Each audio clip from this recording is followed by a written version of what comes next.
Mənə Barcelona abjdəki deyənlər yaxın gəlin. Çünki Barcelona'nın ən yaxşı 11-ni müəyyənləşdirəcəyik. Elə ki getdik. Deməli qapıçı mövqeyinə bir ki, çox insan düşünə bilər ki, Victor Valdez də, amma mənə görə Ter Stegen bu 5-linin içindən ən yaxşısıdır. Ona görə qapı qoyuruq Ter Stegeni. Deməli müdafiənin sağına mən əfsanəni qoyacağam burada. Dani Alves. Müdafiə mərkəzində Carles Puyol. Bəli, komandanın kapitanını seçəcəm. Onun yanına isə uşaqlar, belə baxıram fikirdən yaxşı yox. Əslində Koeman vaxtı ilə yaxşı oyuncu olub, amma şəxsən mən gördüyümə cavab deyəm. Ona görə fikrini deyəcəm. Bəli, Manchester'da oynamışdı. Biz verdik. Müdafiənin soluna uşaqlar Erik Abidal vaxtının həqiqətən möhtəşəm son müdafiəçilərindən olub.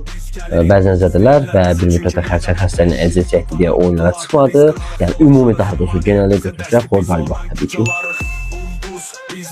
Fransız Fabregas, Frankie de Jong, Kessié, Romelu, Sergio Busquets. Mən açıq deyəcəm. Əgər ki sırf burada söhbət dağıtıcıdan gedirsə, burada açıqlanıb deyim, Busquets mənə görə deyil. Mənə görə deyil. Frankie de Jong gəncdir, Kessié ağırdır, Romelu ümumiyyətlə deyil. Fabregas yaradıcılıq, baxın, həm müdafiədən top götürmək, həm gol vurmağı, həm asistləri təbii ki, mənə görə Fabregasdır. Bilməm, bəlkə çoxunuz deyəsə qardaşlar, futbolun başını çıxmır. Amma əgər burada söhbətdə ilk 11'lik mən qururamsa, deməli mənə görə Fabregasdır əzizim. 4-3-3 taktikasıdır ki, və burada mən təbii ki, Iniesta'dan deyəcəm, düzdür. Ronaldo da möhtəşəm oyuncu olub, amma mənim gördüyüm ən gözəl ortalardan biri Iniesta'dır. Ona görə Iniesta gəldi bura. Onun yanına Gündoğan, təbii Gündoğan az oynadı, Pedri yenidir. Guardiola'nı görməmişəm çox da, ona görə mən gördüklərimdən danışıram. Rakitic və Xavi. Rakitic Sevilla'nın əfsanəsidirsə, gəlin Xavi'ni seçək bura. Aha, hücumun sağ cinahına təbii ki, Lionel Messi. Sağına, burada bir məsələ var.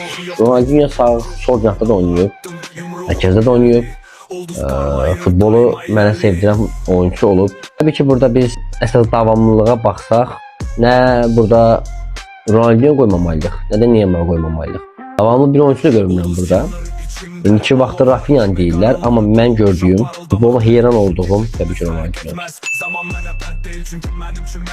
Və çox incə bir məqam var burada. Hücumun sivri ucunda. Barcelona faktları. Siz kim görərdiniz?